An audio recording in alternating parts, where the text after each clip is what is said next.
What is going on, Colts Nation, and welcome back to another episode of Bring the Juice. Your guys, Cody and Derek, back with another one, guys. Well, guys, the NFL season for the Indianapolis Colts is very, very close here. We are a day away from the Colts kicking it off against the Miami Dolphins.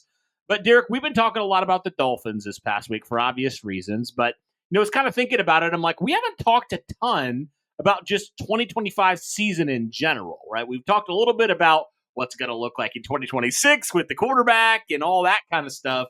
But I was like, man, we got to talk about the here and now a little bit, about what to expect this year, and really some players today that I think personally, Derek, the 2025 season is going to be contingent upon, whether it goes really well for the team or whether it's not so well and the team really struggles. I think these players in particular are going to play a part either positively or negatively in determining that outcome. So want to kind of talk about that today. And we actually have like 3 players on offense, I guess technically 4, but the 2 players fall in the same category, and then 3 individual players on the defense that we're going to talk about here. Before we do that, guys, just want to remind you again, this episode is sponsored by FanDuel. Guys, with the regular season kicking off, be sure to go check out what FanDuel has. Whether you want to bet on the Indianapolis Colts, individual players, the regular season, or the matchup against the Miami Dolphins, or if you want to bet on other teams throughout the course of the season. I know, obviously, 2 games have already been played, but there are a ton more games here for week 1. So be sure to go check out FanDuel, all they have going on over there. Again, shout out to FanDuel for the sponsorship here in this video. All right, Derek, let's start on the offense. All right, so this is the one player, as we start this off, that I kind of told you off air. This is kind of the poster child for this topic at all. And that is obviously the quarterback. Daniel Jones is going to be your starter here in 2025. And I really do believe, Derek, with how critically important the quarterback position is, what Daniel Jones does or does not do is going to either elevate your offense to different levels than it was last season, or maybe tank your offense in some ways. So what are your thoughts here on Daniel Jones and kind of what his impact will be, whether positively or negatively, depending how he plays here in 2025? Yeah, I mean, obviously, when you're talking about what the season is contingent on, of course, your quarterback is always going to come up in that conversation. There's no ifs, ands, or buts about it. Daniel Jones, you brought him in here to be in this competition with Anthony Richardson. He won the competition, so you said this guy gives you the better chance to win football games. And if the Colts end up doing that, then that's great. Awesome. I mean, it means that you guys obviously know what you're doing if you have a semi-competent quarterback out there. Now, if Daniel Jones doesn't go out there and do that, then we have a very strange offseason that we're going to have where, it could have similar feels to the 2023 offseason all over again. So, a lot of things are going to come into this. But, I definitely know that Daniel Jones will be under the spotlight for every Colts fan out there. No question about it, as he should be. Again, this Colts fans, we're tired of mediocrity. Want to see a quarterback actually play some good football, and we want to see our quarterback winning us games. That's ultimately what we want right now. Yeah, and I think you talked about it there is like, depending on if Daniel Jones doesn't look good and you make this move as a win now move, I mean, as funny as that kind of is, because we obviously saw what Daniel Jones did a year ago. But if you say, hey, this is the win now move, we believe Daniel Jones in the here and now gives us the best chance to win, and you still go out there and win 7-8 games, you're going to be probably let go. I mean, you're probably not going to be the one calling the shots again, because I think that would make a lot of fans be like, well, why don't you just say Anthony Richardson, go out there, and the result's going to be very similar, and he's a younger kid that you just let learn on the fly a little bit more, as opposed to Daniel Jones, who we already know kind of what he's been throughout his NFL career. He's obviously been there at the NFL level a good chunk longer than Anthony Richardson. So I think that's kind of what some fans would think. If you say win now and you still are around the same result, well, then that's just probably an indication that you don't know what you're doing at the quarterback position. And there's got to get some other people in there that are going to figure it out, or at least try to figure it out better than you have. So that's kind of where you stand when it comes to that. And if the Colts don't win now, I think we're going to see a lot of changes, like you said. And I think even in addition to 2023 offseason, you're probably going to have a new GM and new head coach as well. I know you had a new head coach in 2023, but the GM as well. You might have a clean sweep and a new quarterback in 2023 or in 2026 as well. So, yeah, that'll be very interesting there. But Daniel Jones is going to be that guy. There's no doubt. All right, and we continue on with the offense. And I think, Derek, another player that's going to probably be the focal point for your offense, that is Jonathan Taylor. And I think Jonathan Taylor, the question is less on, is Jonathan Taylor going to be a good player like Daniel Jones? It's more of, is Jonathan Taylor going to be available for 17 games or at least close to 17 games? Because we've seen in the past when JT's had to miss time, the Colts running attack has completely, obviously at times you've had the Zach Mosses and a few other guys, but then on the flip side, you've had games where you haven't been able to run the ball at all. And you've really had to put the pressure on the quarterbacks. And obviously we've seen how that has not worked out. So when it comes to rushing the football, the Indianapolis Colts have to rely on JT as that workhorse, but also JT's got to stay healthy, Derek.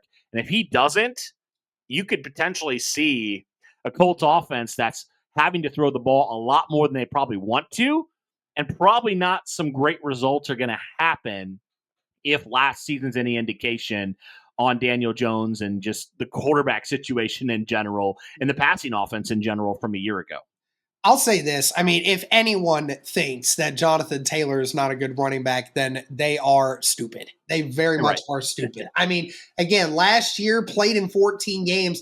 Cody, was the second most rushing attempts he had in a year since his 2021 year when he led the NFL in rushing yards and was in contention for a, potential MVP vote at one point. Had 303 attempts for 1,400 yards and 11 touchdowns.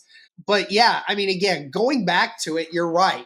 How many games has he missed? He has missed, Cody, he's missed 16 games in the last 3 years for the Indianapolis Colts. He missed 6 in 2022, and then obviously missed 7 games in 2023.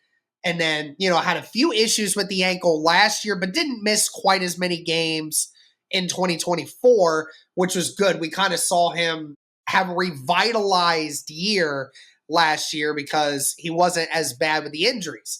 Because, I mean, Cody, let's not get it twisted. This guy has the second most, what was it? Him and Derrick Henry. I think they said that since Derrick Henry and Jonathan Taylor have been in the league, those two have the most 100-yard games in the NFL rushing in the last 5 seasons. I think Derrick Henry has like 34 of those games, and Jonathan Taylor is second with 27. So, I mean, obviously, Jonathan Taylor is one of the best backs in the league when he's healthy. And the thing is over the last 3 years, the health has been a major concern. Not the fact that he's been having season-ending injuries, but in crucial stretches down the road, he has missed time. And he's even played in games when he wasn't 100%. So you're right, Cody. Like this year, you have a guy in DJ Giddens, and you feel that Tyler Goodson, in the role that he plays, could take a few snaps away from Jonathan Taylor. You certainly hope that, hey, that 5 to 6, 7 snaps per game that Jonathan Taylor doesn't have to have, that extra time, that basically one full drive off for Jonathan Taylor per game, that'll add up as time goes along, that he doesn't have to be the workhorse behind it. I mean, not everybody's Derrick Henry. Not everyone can handle the 350 attempts every single freaking year for 9 years straight. It's just not everybody is built like that. But Jonathan Taylor, he is a monster, man. Again, when he plays at least 14 games a year, Cody, he crushes the 1,000-yard marker every year and gets double-digit touchdowns every year. It's not even close. So if he is healthy for the majority of your season and the vast majority of it, Jonathan Taylor will once again be one of the best running backs in the NFL, and that's a huge plus to have. Yeah, no doubt. No doubt. He is a weapon. I mean, wherever you put him, he's a weapon. He's going to get his own. Like, he's just that good of a player. But he's got to stay healthy. And like you said, you can get a couple snaps off for him per game. That's going to add up. And it's going to hopefully contribute to Jonathan Taylor being more available down the stretch in those critical moments. So if you can do that, maybe the touches, like you said, last year, his second most attempts in his career, 303 last year. So if you can trim that down throughout the course of the season, that's going to help tremendously for his availability, hopefully. So, yeah, that's certainly great. But, Derek, another thing here that I'm really curious about is just this is kind of the one where I'm cheating a little bit, but two players that are new starters on that offensive line, I don't know how to feel about it. I really don't, because you obviously lost both your starting center and starting right guard in free agency this year. Ironically enough, both to the Minnesota Vikings. So now you have two new starters on that offensive line. You have obviously Tanner Bortolini, who is going to be your starting center this year with a fourth-round pick in 2024. And then you have Matt Gonsalves, who played right tackle for you last year and filled in, I thought, pretty solid when Braden Smith had to miss that time. So he's going to be your right guard. And both guys have kind of had some up and down preseason moments and up and down training camp moments. So I don't know how to feel about it, Derek. I really don't. I think both these players are more than capable of doing it. But now it's less of a spot starter role, and now they are the guys moving forward.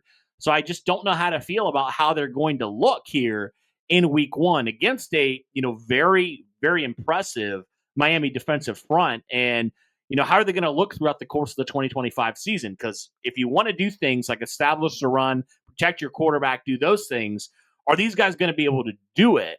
And how are they going to look here in 2025? Because we've seen, Derek, when the Colts have had new starters in the past, it hasn't always been the greatest, right? I mean, when you had a new left tackle, again, I know left tackle's a lot more important than right guard, but you know what I mean? When you had a new starter in 2022, and even I think Danny Pinter was a new starter in 2022 as well at right guard, it didn't go well for you. Both guys got benched, and they were really negatively impacting your offense throughout the course of the season. So I don't think it's going to be that. Hopefully it's not to that. I don't think it's going to be to that level. But you know what I mean? Like, I'm curious because I think it's going to, especially that center position with Tanner Bortolini. I think it's going to be important because you go from Ryan Kelly, who, he missed some time, but he was making all the calls, right? He was really that leader in that interior of that offensive line in a lot of ways. So you go from a guy who's been in the league for almost a decade to, a young Tanner Bortolini entering year two, first year as a starter. How does that look here early on and through the course of the 2025 season? Yeah, I mean, it's crazy too because, those guys are going to be playing next to each other too, the center and the right guard. So we'll see how that works out for them. I will say this, Cody, I think that a lot of the struggles with it, especially with, I think it's more Gonsalves rather than with Bortolini, but I think the major concern was early in camp. The Colts offensive line was not doing very great. It didn't seem like it was gelling as well. And then all of a sudden, like a few weeks later, it started to kick in. And then the offensive line started looking pretty good again. And in the limited time we have seen the starters seem to have finally picked it up a little bit. And who knows how they're going to play against this front four for the Miami Dolphins. I mean, they got a great front four, and it's going to test them for sure. But Tanner Bortolini and Matt Gonsalves, again, I feel pretty confident in them. Would you say, Cody, that your confidence in those two is waning, or is it just more like I'm just not sure entirely about them yet? I mean, I guess I'm just not sure, and I guess I'm a little just concerned because, like you said, two new starters right beside each other. I mean, I just don't know how that's going to go. Could it be great? Yeah. But could it also be a little bit of a concern, especially early? Yes, it could. So that's kind of where I'm at, especially because, like, with, Bortolini, figuring that out, like, center is a big deal. Like, you got to be, calling things out. You got to be doing all that. And I think Bortolini is more than capable. Don't get me wrong. But you have two new guys side by side. and also Gonsalves playing a new position this year. Like, there's just question marks. And I think they can do it. I think they're more than capable of doing it. But are there some bumps in the road here in 2025? And do some of those bumps potentially hurt your offense? It sucks too because like over the last 4 years that the Colts have had right guard. So Will Fries was really good when he came in. And the few times that we've seen that he hasn't been in, I mean, obviously that 2022 season, they were god awful when they tried dealing with Matt Pryor in there. And then, of course, Will Fries cements himself again. And then all of a sudden, Will Fries is no longer the right guard. And then all of a sudden, we're hearing news that it's not that great again. You're right. I mean, it's definitely the potential of Bortolini and Gonsalves has not been reached yet, but these are two athletic guys that definitely are built for the job. Just whether or not they're going to be at the level that we want them to be, that's going to be a question mark going forward, no doubt about it. But you still have Big Q, working along there. I will say this, Cody, you're going to probably see a lot of running to the left side, would be my guess, because Bortolini with Quentin Nelson, I mean, if you've seen those double teams, that is just a thing of beauty, because Quentin Nelson being able to seal off and then Bortolini just having the athleticism to get to the second level. Oh my gosh, Jonathan Taylor is going to feast off that left side for sure. But yeah, I mean, who knows? Who knows how it's going to go? I do have confidence in the second year players. I mean, Bortolini and Gonsalves at their best are certainly no Ryan Kelly at his best or Will Fries at their best. Not yet. But as far as overall how it's going to impact the offensive line, I don't think it'll be as big of a drop off as what we saw in 2022. It better not be, because if it is, we're in for a really long season. But I highly doubt that is the case. But yeah, definitely will be something to keep an eye out for, because all the other guys, they're proven. As far as those two guys, they still have something to prove. Yeah, no doubt. I just always will have questions on some unknown things there that we just haven't seen in full capacity. Is it going to be good? Is it going to be bad? We'll just have to see. It'll be to be determined at this point. All right. Well, let's continue now and look at the defense here, Derek. And another player who was a 2024 draft pick, and that is Laiatu Latu, the Colts first-round pick in 2024. And Derek, I thought, had a solid rookie season. He led the Colts in pressures. He led the Colts in a lot of categories outside of sacks. He only had 4. But this is a big year for Laiatu Latu, man. Like, he's got a lot to prove. You can't, go back on, it's a scheme thing anymore. You can't go back on, he's just learning. Like, this is a big year for Laiatu Latu, and especially because you had the choice, whatever you wanted to do at, that defensive pick there in 2024. You had the choice of any player. You chose Laiatu Latu first. He was your guy. So now you have a chance here for Laiatu Latu to prove why you took him when you did back in 2024. So it's a big year for him, man. I think he has a lot to prove, and he needs to show that he can be that true alpha pass rusher this year. And, as much as the Colts have searched for a quarterback for a long time, they've been equally searching for a star pass rusher for a long time, since probably Robert Mathis back in 2013. So it's been a little bit sooner than that. I think it was 2016, 2014, maybe. Something. It's been a decade. It's been a decade since we've had any sort of hope for a good pass rush. So they've had some solid ones. Like, they've had the, Justin Houston's, the Nico Autry's. They've been pretty good. They haven't had that true stud. They just haven't.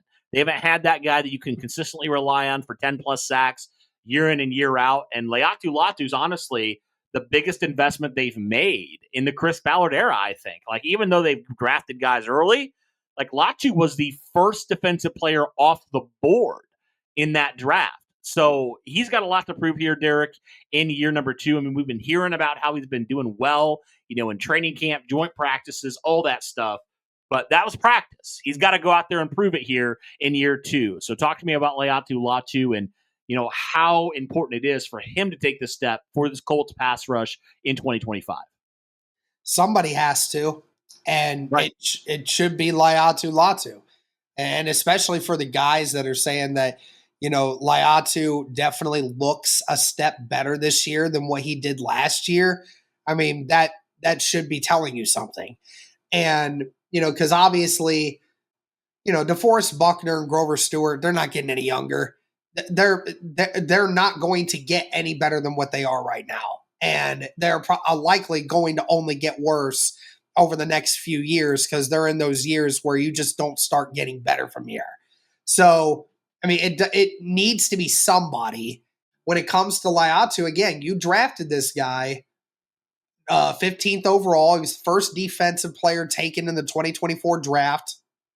You said, like, we got the best damn defensive player in the draft, and a guy that had multiple years of double-digit sacks at UCLA was clearly the most effective guy getting at the quarterback in those years that he was at UCLA.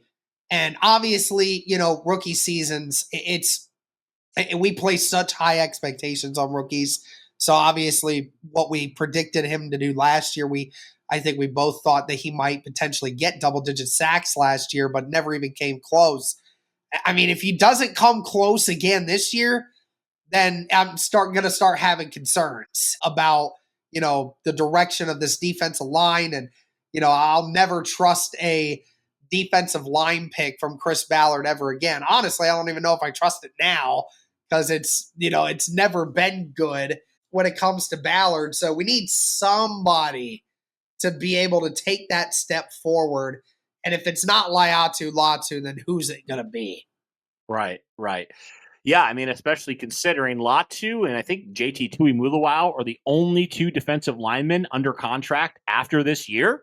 So, I mean, it's a big deal. Like, he's got to prove that he can be the guy moving forward because, like, I do feel like, Derek, in a lot of ways, you have, some guys on that defense that you feel like are number one guys, right? You have, you feel like, okay, you brought in some guys in that secondary that can really help you out. You obviously have DeForest Buckner, Grover Stewart, who are some of the best at their positions, but you haven't had for a long time a pass rusher that you would say is a top 10 player. You just haven't. So Latu has the chance to be in that conversation this year, but he's got to go out there and show that he was worth the draft billing when you took him. He was worth the hype that you talked about. Chris Ballard said, we got the best player in the draft. That's a big statement. The best defensive player in the draft. That is a huge statement. Year one, he wasn't the best defensive rookie out there. Let's just call it what it was. He wasn't. Was he pretty good? Yeah, he was fine. But he needs to not just be fine. He needs to be great. He's got to be great this year. And again, I know, like you said, like we have all these expectations. Sometimes it takes a little patience, but we need to see noticeable improvement from Laiatu Latu in year two to really feel like that pick was justified when it was. So he's going to have a big, big expectation on him this year, and we'll see if he can come through. Now, another player that we're going to talk about here, Derek, is one of your captains. He was a captain last year, and it just felt like from things on and off the field, just a lot of distractions going on, a lot of issues going on with Zaire Franklin. And it's a big year for him, man, because you got a new defensive coordinator in here in Lou Anarumo. He's not tied to Zaire Franklin at all. And even if you go next year and you have a new defensive staff, if you completely overhaul everything, and Zaire Franklin, again, is not this defensive coordinator's pick, then he may be on the way out. He's got a lot to prove this year, Derek, to prove that he can be a long-term piece moving forward for this organization and can be a guy they can rely upon year in and year out. Yeah, I mean, again, everyone has their feelings about Zaire Franklin right now. And, I think that the problem that we have is, we've come into a situation where the off-field stuff feels like it's translating to what's happening on the field. And I think that's what's got a lot of people pissed off about Zaire Franklin. I have no issues with Zaire Franklin's play on the field. Now, albeit has missed a lot of tackles over the last few years. That needs to improve, no doubt about it. But again, this guy does get tackles. He does know how to play football. I know he does. And ultimately, we just need to, see him be a little bit more of an encouraging role model within this team rather than just trying to be the guy that, relishes in being in the drama. Again, the whole podcast thing with him and EJ, and then the whole drama with McAfee, and then, the other stuff where, like, you wonder if Kenny was potentially talking about, Zaire in some cases and EJ when talking about, some guys that don't take this stuff as seriously as they should back last season. I certainly hope that would not be the case, but, I hope that we will see Zaire come out and be a better point of emphasis on this defense and clean up his mistakes and start being a little bit more focused on the team winning rather than on himself winning. That's where ultimately where it comes down to. Yeah, you got to figure out what those issues were last year with all the stuff that was called out, all the drama, like you said, and just some of the lack of accountability as well that was called out. Like, you've got to, if you're Zaire Franklin, you've got to be able to squash that this year. Whatever that is, you got to squash it. Like you said, got to put your own ego aside at times and do what's best for the team. That's just that. If you're a captain, that's what you have to do. Like, that's just part of it.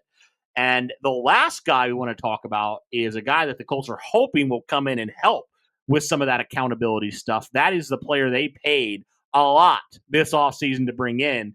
That is cornerback Charvarius Ward, who the Colts are hoping can be that number one corner for the next number of years. And frankly, Derek, the number one, probably the best corner potential since Vontae Davis. I mean, honestly, like, you paid him to be one of the best corners in football.